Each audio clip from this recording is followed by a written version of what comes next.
Okay, so this is going to be the part 4 of the Polyformer assembly video, and this is going to be the last video of the entire series where I'm going to be going through the wiring and electronic setup. And so let's get started. First of all, we want to be taking care of all the threaded inserts on the electronics plate. Right over here, it has 2 on each of the side. And there are in total of 3 electronics mount for the power supply as well as the MCU, our 32-bit controller. And the Raspberry Pi that we are going to be using is either going to be Raspberry Pi 0 or Raspberry Pi 1, 2, 3, 4. And 1, 2, 3, 4 has the bigger form factor. Conveniently, the Skr Pico, it has the same mounting holes for, they're the same as the Raspberry Pi. So you can just install a spacer and put it right on top of the Skr Pico. And in this case, we're using the smaller 0 because there is no reason to go for the bigger one unless you already have one laying around. And first of all, we're going to be installing the wires for the power supply as well as the outlet. You want to be installing the outlet from the back to the front, not the other way around. I see a lot of people in Discord that does that. I mean, which is totally okay. You can do whatever you want, but I just find this way to be a little bit cleaner aesthetically because you won't see all the mounting stuff at the outside. Everything is going to be on the inside. And you thread the 2 screws from the inside too as well. And also you thread the inserts over at the top. And we want to be putting the 4 mounts, the electronics mount in before we put in the outlets. And that just goes right on the top. And also we want to be wiring the outlet to the power supply before we do all these stuff. Just because, you know, once you have those installed, it's gonna be a lot harder to do the wiring.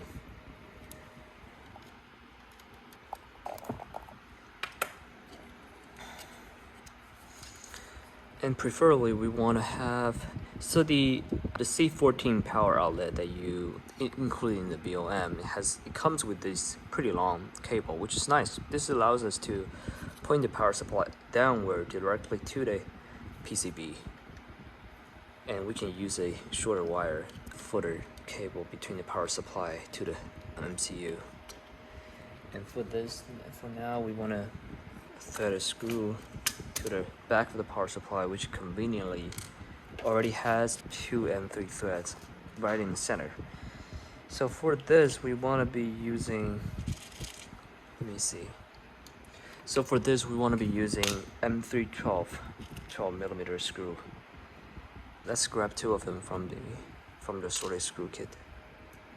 Place them into the electronics mount.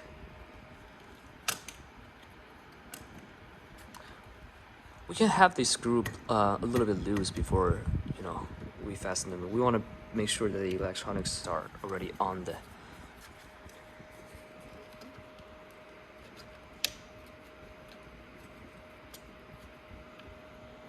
Okay, one of them is on there. So I designed these electronics mount to be kind of like XY gantry style. So you can have the screw go horizontally and the mount itself goes vertically, so it will basically cover the rectangle area of the electronics bay, which is kind of nice. It allows you to fit multiple different types of electronics. You know, sometimes it's kind of hard to reach. It would be a good idea to get a ball and screwdriver. Because what ball end does is that it allows, you know, you can tilt it at a certain angle, whatever, and this will still be able to turn the screw. Versus a normal straight end, you have to almost put it perpendicular to the screw head. The downside is that the ball end usually has higher tendency to strip the hexagonal hole. And now we move into installing the Skr Pico. And again, you know, you don't have to do the wiring for this one before installing the board on the mount.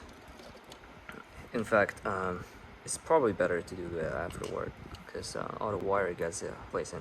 There are a variety of ways to do this. The electronics mount are actually designed to accept both screw heads as well as M3 nuts. So if you place a M3 hexagonal M3 nuts on there, it's still gonna, you know, it's gonna fit pretty well. I think we'll try M3 16mm.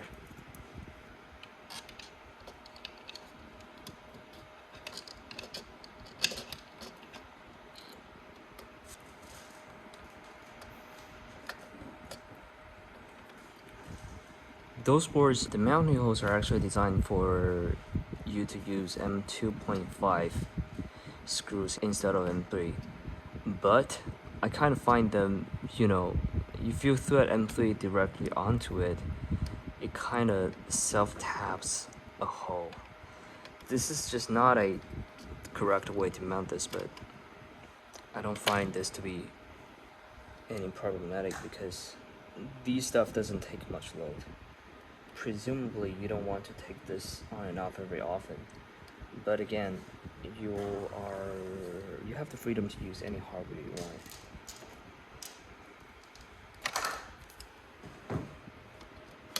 Technically, I should also be using a spacer to put on the back between the mount as well as the PCB, because ideally you don't want the back of the pins to touch the PCB, to touch anything.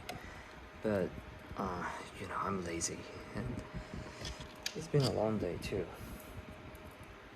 Remember, what's the word? Do as I say, not as I do, right? You don't want to tighten them too hard because that has the potential to warp the board like a taco.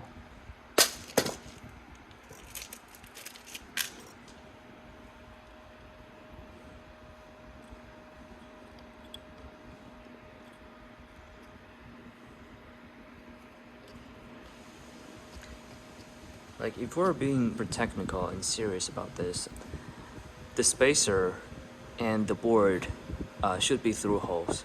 We should be installing a M2.5 screw, a long one, going all the way across the board, across the spacer, across the Raspberry Pi that will be sitting on the top of that spacer to the M2.5 nuts.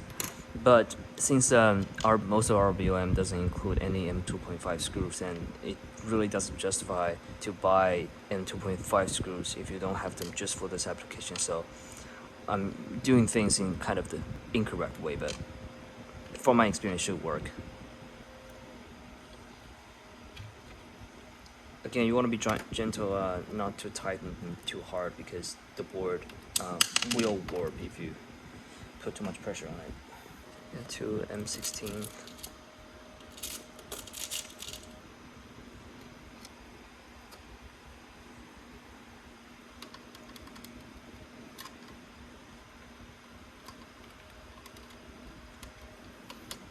Right now I'm just loosening them a little bit to make sure I don't put too much pressure on the board while still being fastened down reasonably tight.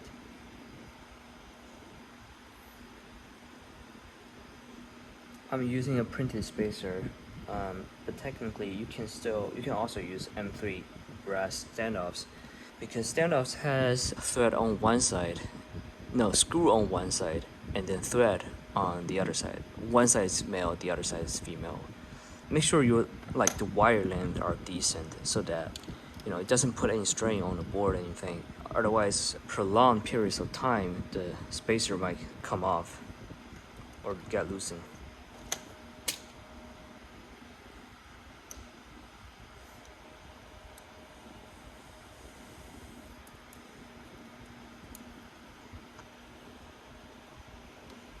Again, try not to tighten them down too hard, otherwise you're going to strip the thread on the plastic.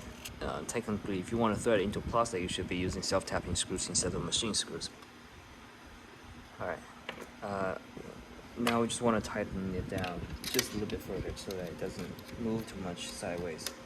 but not so much pressure so that it warps the board again. Yeah, 3 screws is enough.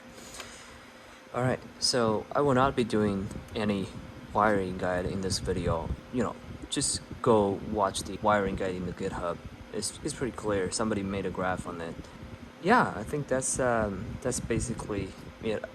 I think I'm not going to be showing how to installing the panels in the video. It's going to be pretty straightforward. Once you have done all these stuff, everything you know, works pretty much the same way. All right, that's it. Thanks so much for watching. Electronics month. Yeah, the thing. So make sure that all the electronics are already before we fasten them. You know, sometimes it's kind of hard to reach. It would be a good idea to get a screwdriver, ball head, ball screw head, and 3 ball and screwdriver. Warp the board like a. That has the potential to warp the board like a tackle. That has the potential to warp the board like a tackle during a pure long. Yep, it's pretty solid. I'll give it a 2 out of 5. And the last thing is that stop putting the trim plate backwards, please, guys. It goes on, like the magnet goes inside, not outside, right? It goes on here like this. And there's a small cutout that allows you to press it and it pops off, right? Do not go like this. Does it really look that good?